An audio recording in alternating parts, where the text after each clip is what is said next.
But we begin with the long security lines at U.S. airports and the desperate search for a deal to end the partial government shutdown. Many TSA officers are still not showing up for work without a guaranteed paycheck. More than 3,200 TSA officers called out nationwide on Monday. 36% of that number came just from Houston's airport. Wow. The CEO of United Airlines spoke with CBS News senior transportation correspondent Chris Van Cleave about the problem the absences are causing and his hope for lawmakers to reach an end to the funding stalemate. I think it's unconscionable that our politicians haven't gotten this done, and that we have security agents that are not being paid and they're still showing up, and kudos to them for doing that. How much longer can this go on? Well, hopefully it's going to be over soon. You're right, it gets worse every day as it goes by, but the crazy thing about this is that, that's what causes our politicians to get it done. It's ridiculous to me that it has to get bad before they can get a deal done, but please get the deal done soon. CBS News Homeland Security correspondent Nicole Sganga is at Houston's airport. Of course, Nicole, those numbers are pretty telling given what we've seen the last couple of days at Houston, what you've seen on the ground there. And so these TSA call-outs, the airports are reeling. What are passengers telling you right now?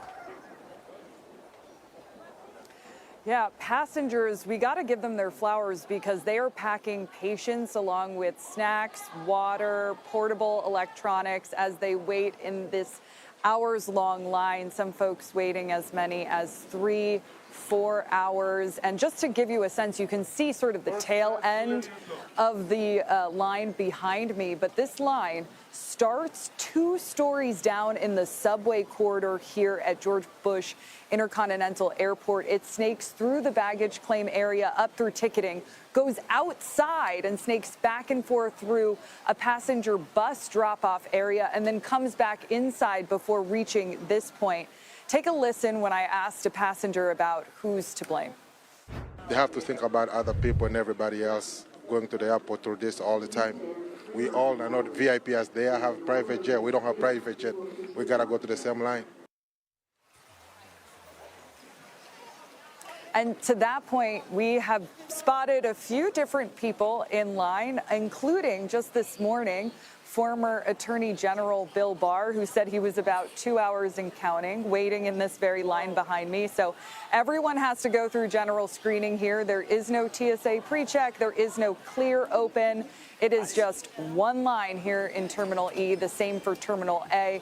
And to your earlier point, yes, the TSA callouts are a concern, but so are the number of people quitting. And we know that already more than 450 TSA officers have quit just in this latest shutdown.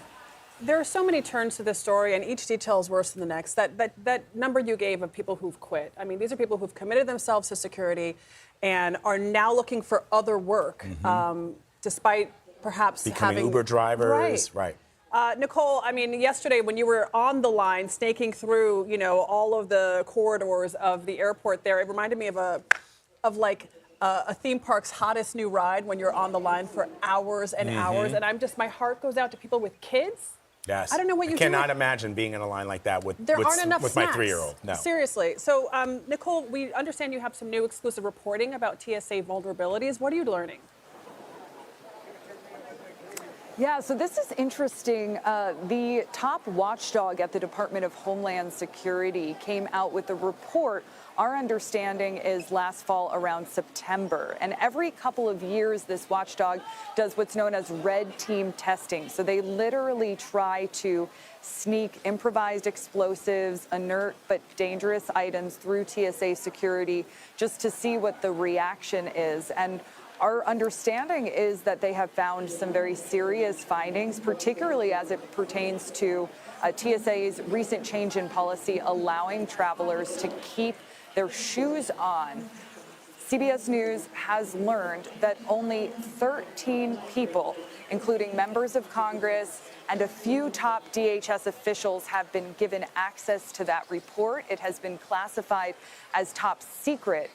And in this case, even TSA personnel have not been able to view its findings. Therefore, they have not been able to respond to the findings and address them within the agency, which is statutorily required within 90 days. We have blown past that deadline. This is, of course, important in the context of what we're talking about today, because these vulnerabilities only become more of a concern as TSA becomes more and more overwhelmed. On top of all of this, we know that the TSA acting administrator is testifying on Capitol Hill in just an hour, so it'll be interesting to see her comments on this.